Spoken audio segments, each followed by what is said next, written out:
Hi, welcome to Fresh Faces New Ideas. My name is David. If you like the channel or you're new to the channel and you want to keep up to date with the content that I produce, please like and subscribe. Please follow me on Twitter at Faces Ideas. Now we're going to talk more about the Capitol riot because there's some news on that. First, just breaking within the last hour, the officer who killed Ashley Babbitt will not be charged. Good. They don't deserve to be charged. Let's be very clear about the difference between this officer and the one in Minneapolis who just got charged with second-degree murder. The officer in the Capitol deserves a fucking medal because he was doing his job to stop an insurrection. And for all those people saying, oh, if you just comply, you won't have an issue. There's plenty of cases to show that is not true. However, the more important thing is they were invading the Capitol to cause harm versus an innocent person who was shot, not committing a crime. That's the difference. Okay? So this report, it's a 104-page report by an inspector general. We're going to go into a little bit of the coverage of it. They're going to cover, they're going to have a hearing before the Congress tomorrow, I believe, or Thursday. So let's take a look at that.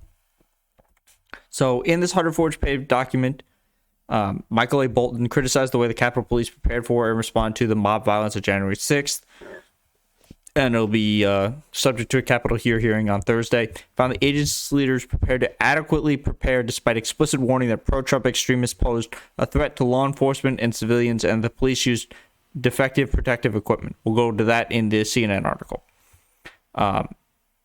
It says, this is an important thing. Unlike previous post-election protests, the target of the pro-Trump supporters were not necessarily the counter-protesters as they were previously, but rather Congress itself is the target on the 6th. Stop the Steal propensity to attract white supremacists, militia members, and others who proactively promote violence may lead to a significantly dangerous situation for law enforcement and general public alike. Now, what does this mean? Generally, what happens in these protests is they start a protest, and then there's counter protest, and then the more violent people, the white supremacists, the militia members, people, the Boogaloo Boys, people like that, tend to clash with the protesters. However, this one was different because they're not targeting the counter protesters; they're targeting the actual Capitol, and this was said in the report. Okay, let's see more of it. But on the 5th, the agency wrote a plan, no specific known threats.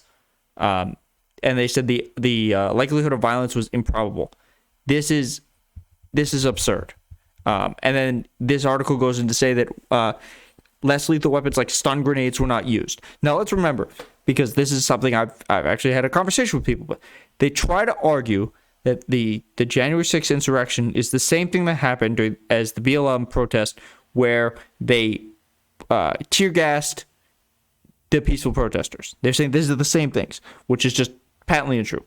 The amount of force that responded to the BLM was so disproportionate to the amount of threat that they compared to the actual threat and the response that was met to them. So let's look at the CNN thing. So this is DHS. They had warning about this on the Donald.win, which is, I think it's the Reddit thing, about Capitol maps or tunnels of the Capitol. So they knew they had this.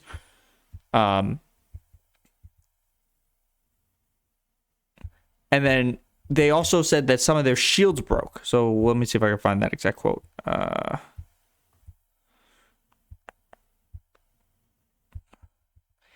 Even equipment maintenance appeared to be a low priority. The summary shows CDs were not stored at correct temperature, rendering them ineffective, while some ammunition was expired. So this is the biggest problem. They weren't prepared for it because they were basically just told not to. They didn't use less lethal options like their grenade launchers. How is this? Because of orders from leadership. Look, the more we find out about this, the more it looks like the people at top purposely told them to stand down. The more there needs to be an investigation into this. So as of right now, and this was one of the first videos I did, there was supposed to be a 9/11 style commission. This idea that anyone is against the 9/11 style commission is absurd. They held how many fucking hearings for Benghazi? how many times, why can't we get to the bottom of this? If you're actively stopping a 9/11 style commission or any people from looking at this or downplaying it, you're in favor of what happened. What happened was a group of terrorists, egged on by the former president, attacked the Capitol in order to delay the peaceful transfer of power to put the former president back into office. That's what happened. They were violent. They were not met with any type of real resistance in the same way that BLM or other left-wing activists are met with. But they caused damage. They killed the guy. They took shit and they smeared feces over the walls. They stole things. Look, and every single one of them appears to say, yeah, Donald Trump told me to do it. That's why I did it. So it is worth mentioning over and over again. What happened on the 6th was a terrorist attack. What happened to Ashley Babbitt is not a case of overuse of force in the policing. That is the correct use of force for that situation. This is not the same as what happened to Dwan Wright. And even that was an accident, and that was not correctly done. So, the officer who killed Ashley Babbitt, we don't know their name. I imagine should there be an investigation into this, if somehow Rand Paul ends up on it, you guarantee that will be his main goal, is to find out this person's name and make that person look like a terror person. On the flip side, I wish we did know their name just so that they could get a medal, because that other officer, I believe it's Officer Goodwin, I don't remember exactly what his name is, the African-American officer who saved Mitt Romney's life and then led the insurrectionists the wrong way, deserves a medal as well. I think he did get a medal. So look, last thoughts. The more we learn about this, the worse it gets. This is not a good look for the Capitol Police, for any law enforcement who was in charge of protecting the Capitol, for any of that. It is bad luck. It is a bad look for the people in charge. It is a bad look for the president at the time, Donald Trump, because apparently, according to other reports, Mike Pence called for help, and it was delayed. This is not a bad look for Pelosi about what did she know, when did she know it, because Pelosi didn't have that power, and they were trying to kill her. This also ties into the fact that D.C. is not a state. If D.C. is a state, it has its own National Guard that it could send there.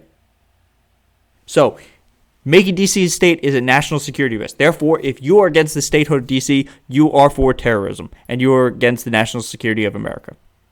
That's just the way it is. You're also against the Constitution, because the reason for the original revolution was no taxation without representation. But this is not about that. That'll be another video, because that bill is coming up. So, final thoughts. Ashley Babbitt, the guy who shot Ashley Babbitt, hero. The law enforcement, I hope people actually get arrested for this investigation, and I hope it's the people who told them to stand down and things like that. So, thank you very much. Tune into the next one. Thanks for watching. If you like this content, please hit the subscribe button, hit the like button, and that'll keep you up to date on all my stuff. Thanks for watching, and I'll see you in the next one.